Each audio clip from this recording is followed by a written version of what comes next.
नववर्ष हर्ष नव, जीवन उत्कर्ष नव, नव उमंग नव तरंग, जीवन का नव प्रसंग, नवल चाह नवल राह, जीवन का नव प्रवाह, गीत नवल प्रीत नवल, जीवन की रीति नवल, जीवन की नीति नवल, जीवन की जीत नवल। डॉक्टर हरिवंश राय बच्चन की ये पंक्तियां नए आरंभ के रस को पूर्णता से कैद करती है। वाकई में नव वर्ष का शुभारंभ करने का अंदाज इससे बेहतर और शायद ही हो। नमस्कार। बच्चन जी की इन पंक्तियों को सुन के मन एक नए उमंग और उत्कर्ष से भर उठा है। इसी उमंग के साथ सभी श्रोताओं का हम स्वागत करते हैं सूचना एवं प्रसारण मंत्रालय के प्रकाशन विभाग की प्रस्तुति जश्न आज़ादी पॉडकास्ट के 14वें अंक में। इस अंक में हम बात करेंगे डॉक्टर हरिवंश राय बच्चन की, जिनकी कविताएं विश्व प्रसिद्ध हैं। डॉक्टर हरिवंश राय बच्चन के जीवन और उनकी कविताओं को अलग अलग करके नहीं देखा जा सकता। दोनों को अलग अलग करना शरीर और आत्मा को अलग कर देखना होगा। उनके जीवन के तमाम पहलुओं को देखने समझने के एक और अनूठे प्रयास के रूप में प्रकाशन विभाग ने हाल ही में हरिवंश राय बच्चन जीवन और सृजन का सोपान पुस्तक प्रकाशित की है।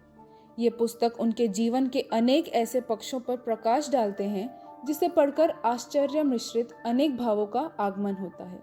इस पुस्तक के लेखक राजशेखर एक कवि, कहानीकार और आलोचक हैं।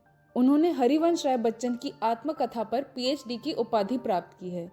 आइए सुनते हैं इस पुस्तक की समीक्षा। मैं हूं अनीशा और मेरे साथ है मेरी सहयोगी अनुजा।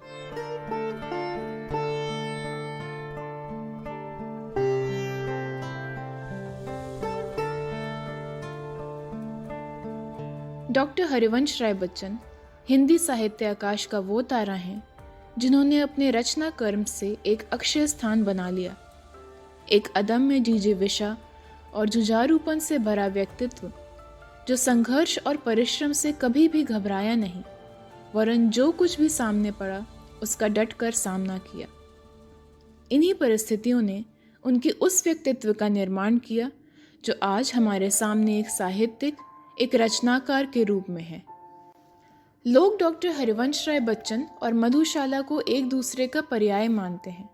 उनके लिए बच्चन यानी मधुशाला, पर वास्तव में हरिवंश राय बच्चन का जीवन सिर्फ इतना ही नहीं था। वे भावुक और संवेदनात्मक स्तर पर जागृत थे।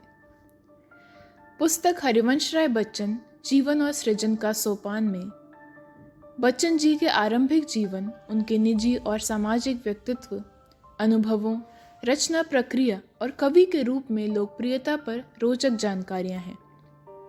लेखक राजशेखर के अपने शब्दों में ही कहें तो उनका उद्देश्य डॉक्टर हरिवंश राय बच्चन को साहित्य जगत में अलग से स्थापित करना नहीं है, बल्कि एक पाठक की तरह उन्होंने जितना बच्चन जी को समझा है उसे ही अन्य लोगों के बीच उनके प्रति बने अपने अनुभवों को प्रस्तुत किया है।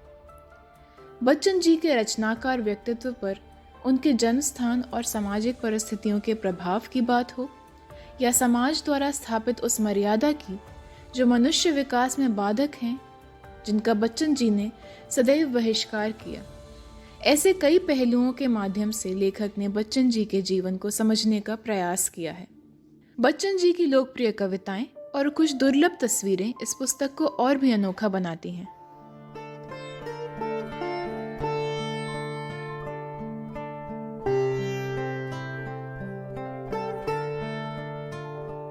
धन्यवाद अनुजा।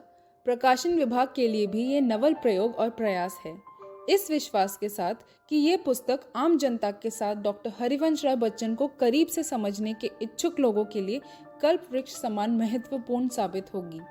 ऐसी अनेक दिलचस्प पुस्तकों के बारे में हम आने वाले अंकों में बात करेंगे और अमृत महोत्सव के अंतर्गत डॉक्टर हरिवंश राय बच्चन जैसे महान हस्तियों की चर्चा करेंगे।